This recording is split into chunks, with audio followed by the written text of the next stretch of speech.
எல்லாருக்கும் வணக்கம். நான் டாக்டர் கார்த்திகேயன். இன்னைக்கு உலகம் வேற லெவல்ல போயிட்டு இருக்குங்க. நேற்று கொச்சின்ல இருக்கக்கூடிய இன்ஃபோ பார்க்ல இருந்து, அதாவது ஐடி கம்பெனிகள்லாம் நிறைய இருக்கக்கூடிய இன்ஃபோ பார்க் ஏரியாவில் இருக்கக்கூடிய போலீஸ் ஸ்டேஷன்ல இருந்து 5 போலீஸ் ஆஃபீஸர்ஸ் கிளம்பி வெஸ்ட் பெங்காலுக்கு போயிருக்காங்க. 3 ஆண் போலீஸ் ஆஃபீஸர்ஸ், 2 பெண் போலீஸார். இவங்க எல்லாம் வெஸ்ட் பெங்காலில் மேற்கு பக்கத்தில் இருக்கக்கூடிய புருலியா அப்படிங்கிற ஒரு இடத்துல வசிக்கக்கூடிய 54 வயதான டீச்சரா வேலை செய்யக்கூடிய சுலாபா மிஸ்ரா அப்படிங்கிற ஒரு பெண்மணியோட வீட்டுக்கு தான் இவங்க போயிருக்காங்க. போய் கதவை தட்டுறாங்க. சுலாபா மிஸ்ரா அவங்க வீட்டு கதவை திறக்கிறாங்க. இந்த பெண் போலீஸார் என்ன சொல்றாங்கன்னா, சுலாபா மிஸ்ரா, நீங்க 1 கோடி ரூபாய் திருடி இருக்கிறீங்க, ஒரு மிகப்பெரிய குற்ற சம்பவத்துல ஈடுபட்டிருக்கீங்க, உங்களை கைது செய்ய நாங்க வந்திருக்கோம் அப்படிங்கிறாங்க. ஒரு நிமிஷம் அவங்களுக்கு ஒண்ணுமே புரியல, ஆடி போயிட்டாங்க. அவங்க என்ன ஏதுன்னு விசாரிக்க அவங்க வீட்டு பக்கத்துல இருக்கிறவங்க எல்லாம் என்ன ஏது போலீஸ்லாம் வந்திருக்காங்களே அப்படின்னு பார்க்க வர எல்லாரும் சேர்ந்து சண்டை போட ஆரம்பிக்கிறாங்க. இவங்க ரொம்ப நல்ல பெண்மணி, இவங்களை எதுக்கு கைது பண்ண வந்திருக்கீங்க அப்படின்னு சொல்லிட்டு அக்கம் பக்கத்தினர் அவங்க கைது செய்யப்படுவதை எதிர்க்கிறாங்க. கேரள போலீசார் மேற்கு வங்க போலீசாரோட உதவியை நாடுறாங்க. அவங்கள கூப்பிட்டு அந்த இடத்துக்கு வரவழைக்கிறாங்க. அந்த மேற்கு வங்க போலீசார்கிட்ட இவங்க வாரண்ட்டை காமிக்கிறாங்க. ஐடி ஆக்ட் படி இவங்களை ஜுடிஷியல் கஸ்டடியில் எடுக்கிறதுக்கான வாரண்டோட தான் அவங்க வந்திருக்கிறாங்க. இதை பார்த்த பின்னாடி மேற்கு வங்க போலீசார் அங்கே இருக்கக்கூடிய கூட்டத்தை கட்டுப்படுத்தி சுலாபா மிஸ்ராவை கேரளா போலீசாரோட அனுப்பி வைக்கிறாங்க. சுலாபா மிஸ்ரா மேற்கு வங்கத்திலிருந்து திரிசூருக்கு கூட்டி வரப்படுகிறார். கேரளாவில் இருக்க திரிசூரில் வெய்யூர் சென்ட்ரல் ஜெயிலில் அவங்க அடைக்கப்படுறாங்க. இது வரைக்குமே சுலாபா மிஸ்ராவுக்கு என்ன நடக்குதுன்னு ஒண்ணுமே புரியல. சரி, இப்போ இவங்க மேல கேஸ் கொடுத்தவங்க யாரு அப்படின்னு பார்த்தீங்கன்னா, ஒரு கம்பெனி, அதாவது கேரளாவை சேர்ந்த அந்த கொச்சின் இன்ஃபோ பார்க் பகுதியில் இருக்கக்கூடிய ஒரு கம்பெனி, கார்பெட்டு, டோர் மேட்டு இதெல்லாம் தயாரிக்கக்கூடிய ஒரு கம்பெனி, கேரளா கம்பெனி. அவங்க தான் இவங்க மேல புகார் கொடுத்துருக்குறாங்க. அதாவது இந்த கம்பெனி தன்னோட டோர் மேட்டு, கார்பெட்டு இதெல்லாம் தயாரிக்கிறதுக்கு தேவையான ரா மெட்டீரியல்ஸ், உதிரி பாகங்கள் இது எல்லாத்தையும் வட இந்தியால இருந்து தான் வாங்குறாங்க. வட இந்தியாவில் இருக்கக்கூடிய ஒரு கம்பெனில இருந்து வாங்குறாங்க. ஸோ ஒரு பெரிய பல்க் ஆர்டர் ஒன்று வந்திருக்கு. அதனால அதுக்காக ரா மெட்டீரியல் ஆர்டர் பண்றாங்க. ஸோ அந்த நார்த் இந்தியா கம்பெனி, வட இந்திய கம்பெனி பேமெண்ட்டை அனுப்ப சொல்றாங்க. மொத்தம் 1,05,00,000 ரூபாய் டோட்டல் பேமெண்ட்டு. இதை 2ஆக பிரித்து அனுப்புகிறாங்க. அதாவது கேரள கம்பெனி 75 லட்சமோ 30 லட்சமோ 2ஆக பிரித்து அனுப்புகிறாங்க. எந்த அக்கௌண்ட்டுக்கு அனுப்புகிறாங்க அப்படின்னா, இப்போ வட இந்திய கம்பெனி ஒரு இமெயில் ஒன்று இவங்களுக்கு அனுப்புகிறாங்க. அந்த இமெயில் என்ன சொல்கிறாங்கன்னா, எங்கள் அக்கௌண்ட் நம்பர் மாறிடுச்சு, இந்த அக்கௌண்ட்டுக்கு அனுப்புங்கன்னு சொல்லி அந்த வட இந்திய கம்பெனி ஒரு இமெயில் அனுப்புகிறாங்க. அந்த இமெயிலை பார்த்து இவங்க புதிய அக்கௌண்ட்டுக்கு பணத்தை அனுப்புகிறாங்க. ஒரே நாளில் இந்த பணத்தை அனுப்புகிறாங்க. இவங்க பணத்தை அனுப்புன அடுத்த நாள் இன்னொரு இமெயில் வருது வட இந்திய கம்பெனிகிட்ட இருந்து. அதாவது எங்களுக்கு இன்னும் பேமெண்ட் சேரல அப்படின்னு சொல்லிட்டு ஒரு மெயில் வருது. இப்போதான் கொச்சின் கம்பெனிக்கு புரியுது, முன்னாடி நாள் வந்த இமெயில் அப்படிங்கிறது போலி இமெயில் அப்படிங்கிறதும், அதை வட இந்திய கம்பெனி அனுப்பல அப்படிங்கிறதும், வேற யாரோ இதில் நடுவில் உள்ள போது விளையாண்டுருக்காங்க அப்படிங்கிறதும் அப்போதான் தெரிய வருது கொச்சின் கம்பெனிக்கு. அப்புறம் தான் அவங்க இந்த அக்கௌண்ட் நம்பர் யாருது அப்படிங்கிறதெல்லாம் ட்ரேஸ் பண்ண ஆரம்பிச்சு போலீஸ்கிட்ட கம்ப்ளைண்ட் கொடுத்து, ஸோ அந்த போலீஸ் கண்டுபிடிச்சது தான் இந்த சுலாபா மிஸ்ரா. அதாவது 75 லட்சம் ரூபாய் பணம் அனுப்பப்பட்ட அக்கௌண்ட்டு யாருடையது அப்படின்னு பார்த்தீங்கன்னா, சுலாபா மிஸ்ராவுடையது, 54 வயது டீச்சரோடது. இப்போ சுலாபா மிஸ்ராட்ட இந்த விஷயத்தை கேட்கும்போது அவங்களுக்கு ஒண்ணுமே புரியல. ஆனா மெதுவா சில விஷயங்கள் அவங்களுக்கு ஞாபகம் வருது. 3 மாசத்துக்கு முன்னாடி சோஷியல் மீடியா, இப்போ இன்ஸ்டாகிராமில் ஒரு பெரிய பாடகர் ஒரு சூப்பராக அற்புதமாக ஒரு பாட்டு பாடுறாரு. அருமையான பாட்டு. அந்த பாட்டை பார்த்து ரொம்ப கவர்ந்து இழுக்கப்பட்ட சுலாபா மிஸ்ரா, ரொம்ப அருமையாக இருக்குது உங்கள் பாட்டு, ரொம்ப அருமையான குரல் உங்களுக்கு இருக்குது அப்படின்னு சொல்லிட்டு ஒரு கமெண்ட்டை பதிவிடுறாங்க. வழக்கம் போல் சோஷியல் மீடியா பார்க்கறது தானே, அதனால் பார்த்துட்டு ஒரு கமெண்ட்டை போட்டுட்டு அடுத்த வேலையை பார்க்க போயிட்டாங்க.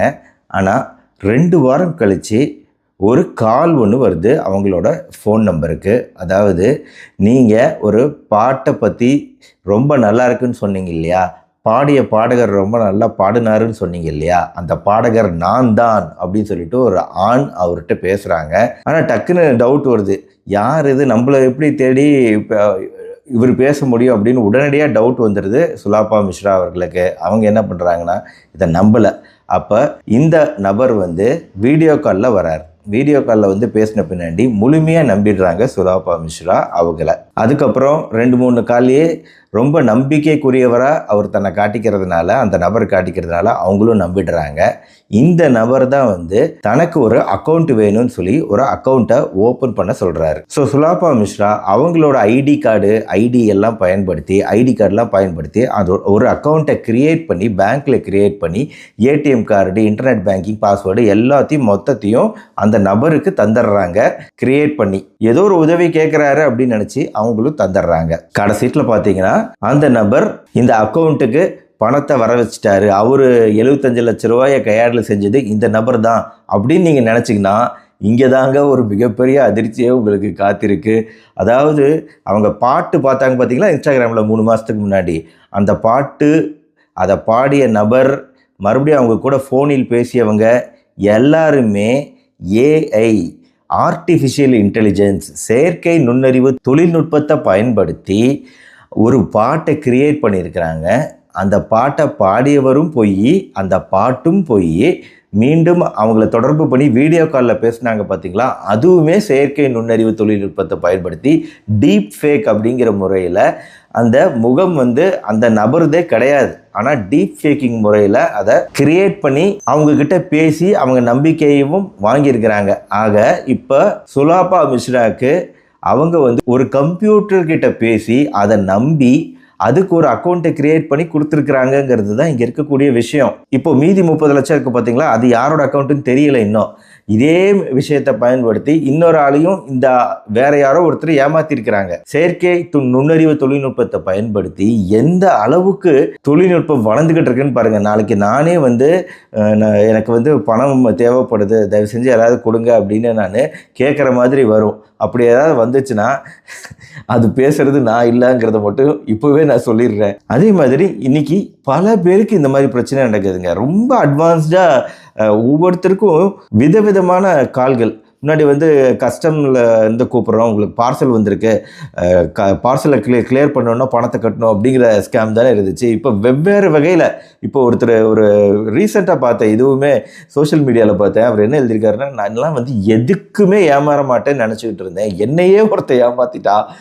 இவருக்கு வந்து ஒரு மெசேஜ் வந்திருக்கு, வாட்ஸ்அப் மெசேஜ். அதாவது சென்னை டிராஃபிக் போலீஸ்லேருந்து வந்திருக்கு மெசேஜ். சென்னை டிராஃபிக் போலீஸ் வந்து நீங்கள் ஒரு ராங் வேல போயிட்டீங்க, டிராஃபிக் ரூலை மீறிட்டீங்க, உங்களுக்கு ஃபைன் அனுப்பிச்சிருக்கோம், இந்த ஃபைனை கட்டிடுங்க அப்படின்னு சொல்லிட்டு மெயில் வந்திருக்கு.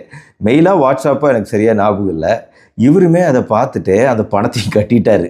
ஃபைனை கட்டின பின்னாடி தான் ரியலைஸ் பண்ணியிருக்கிறாரு, யார் இப்படி பணத்தை கேட்க மாட்டாங்களே டிராஃபிக் போலீஸில் அப்படின்னு சொல்லிட்டு கொஞ்சம் உள்ளே நுழைஞ்சு பார்க்கும்போது தான் தெரியுது அது டூப்ளிகேட்டுன்னு சொல்லிட்டு. அப்புறம் அவர் சொல்கிறார், என்னையே ஒருத்தர் வந்து, ஏன்னா அவருக்கு ஏத்தாப்புல நம்ம 2 வீலர் வச்சுருக்கிறோம், ஓட்டுறோம் அப்படிங்கிறதெல்லாம் தெரிஞ்ச யாரோ ஒருத்தர் 2 வீலரை வச்சு நீங்கள் வந்து தப்பாக ராங் ரூட்டில் போயிட்டீங்க, இதை நாங்கள் கண்டுபிடிச்சிட்டோம் அப்படிங்கும்போது, ஏன்னா இன்றைக்கி டிராஃபிக் போலீஸ் எல்லா இடத்துலையும் ஸ்பீடு வயலேஷனுக்கெலாம் கேமரா வச்சுருக்காங்க.